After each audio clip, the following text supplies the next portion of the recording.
ഉടുത്തി തർജനി ഉയരുന്ന ചൂണ്ടുവിരൽ. मैंने सितारों से इतना प्यार किया कि मैं रात से नहीं डरता. ഗലീലിയോ. ഞാൻ നക്ഷത്രങ്ങളെ ഏറെ സ്നേഹിച്ചു, അതുകൊണ്ട് എനിക്ക് രാത്രിയെ ഭയമില്ല. ഗലീലിയോ ശുക്രാചാരി. वह बिना सबूत के कुछ नहीं स्वीकारता था. ലഡ്കെ കേസ് മനോഭാവ പർ അപ്നി റായ് പ്രകട് കരി. തെളിവുകളില്ലാതെ അവൻ ഒരു കാര്യവും അംഗീകരിക്കുമായിരുന്നില്ല. കുട്ടിയുടെ ഈ മനോഭാവത്തോട് താങ്കളുടെ അഭിപ്രായം പ്രകടമാക്കുക. ബാലക് ഗലീലിയോ ബിനാ സബൂത് കെ കോയി ഭി ബാത് കോ നഹി സ്വീകാർത്താ था. वह उसकी आदत है. असल में वही सही है. किसी के कहने पर उस पर विश्वास करने से अच्छा है प्रयोग और अवलोकन करके सबूत द्वारा बातों को स्वीकारना. गलीलियो के ज़माने में समाज में कई प्रकार की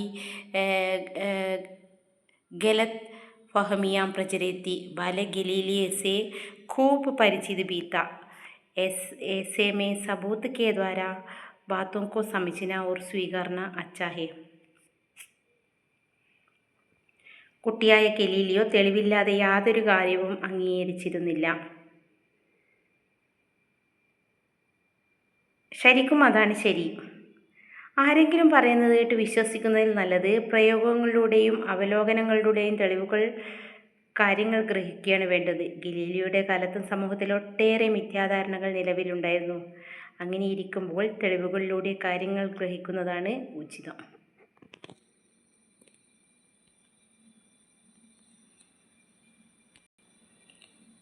मुझे वैज्ञानिक बनने का मन है तो मैं विज्ञान क्यों न पढ़ूं. गलीलियो को स्वभाव की कौन सी विशेषता यहाँ प्रकट होती है. എനിക്ക് ശാസ്ത്രജ്ഞനാവാനുള്ള ആഗ്രഹമുണ്ടെങ്കിൽ ഞാൻ എന്തിന് ശാസ്ത്രം പഠിക്കാതിരിക്കണം. ഗലീലിയോയുടെ സ്വഭാവത്തിലെ ഏത് സവിശേഷതയാണ് ഇവിടെ പ്രകടമാകുന്നത്.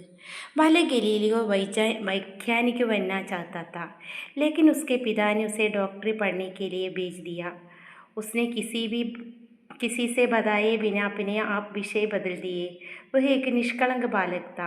यहाँ उसकी भोलापन प्रकट होती है. वह सच कहने को सच्चाई को निभाने के लिए तैयार है. वह निडर भी है. കുട്ടിക്കാലത്ത് തന്നെ ഗലീലിയോ ഒരു ശാസ്ത്രജ്ഞനാകാൻ ആഗ്രഹിച്ചു. അച്ഛൻ അവനെ ഡോക്ടറാകാൻ വേണ്ടി അയച്ചു. എന്നാൽ ആരും അറിയാതെ തൻ്റെ വിഷയം സ്വയം മാറ്റുകയും ചെയ്തു.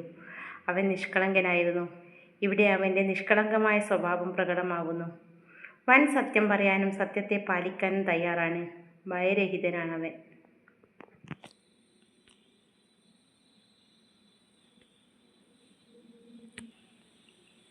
पुराने समय में जानने के लिए लोगों ने क्या क्या उपाय अपनाए होंगे. മുൻകാലങ്ങളിൽ സമയം അറിയാനായി ആളുകൾ എന്തെല്ലാം उपाय സ്വീകരിച്ചു കാണും. कठिन होने पर पुराने ज़माने में लोगों ने कई उपाय अपनाए थे.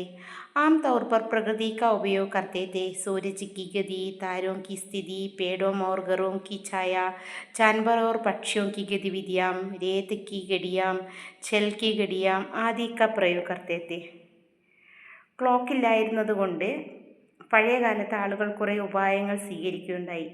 സാധാരണയായി പ്രകൃതിയെയാണ് അവർ ആശ്രയിച്ചിരുന്നത്. സൂര്യൻ്റെ സഞ്ചാരം, നക്ഷത്രങ്ങളുടെ സ്ഥിതി, മരങ്ങളുടെയും വീടുകളുടെയും നിഴലുകൾ, പക്ഷിമൃഗാദികൾ, ചില രീതികൾ, മണൽ ക്ലോക്ക്, ജലക്ലോക്ക് ഇവ ഉപയോഗിച്ചു.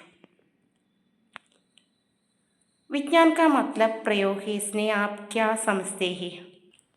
ശാസ്ത്രം എന്നാൽ പ്രയോഗമാണ്. ഇതിൽ നിന്ന് താങ്കൾ എന്താണ് മനസ്സിലാക്കുന്നത്. विज्ञान का महत्वपूर्ण कार्य है प्रयोग और अवलोकन. प्रयोग के द्वारा ही नए नए बातों निकल आती है. सिद्धांतों को विकसित करने और समस्याओं का समाधान निकालने के लिए प्रयोग की आवश्यकता होती है. विज्ञान में सबूतों की बड़ी भूमिका है. सबूतों को पाने के लिए प्रयोग करना पड़ता है. ശാസ്ത്രത്തിലെ പ്രധാനപ്പെട്ട കാര്യങ്ങളാണ് പ്രയോഗവും അവലോകനവും. പ്രയോഗങ്ങളിലൂടെ പുതിയ പുതിയ കാര്യങ്ങൾ പുറത്തു വരുന്നത്. സിദ്ധാന്തങ്ങളെ വികസിപ്പിക്കാനും പ്രശ്നങ്ങൾക്ക് പരിഹാരങ്ങൾ കാണാനും പ്രയോഗങ്ങൾ ആവശ്യമാണ്. ശാസ്ത്രത്തിൻ്റെ തെളിവുകൾക്ക് വലിയ സ്ഥാനമുണ്ട്. തെളിവുകൾ ലഭിക്കാനായി പ്രയോഗങ്ങൾ നടത്തേണ്ടതുണ്ട്.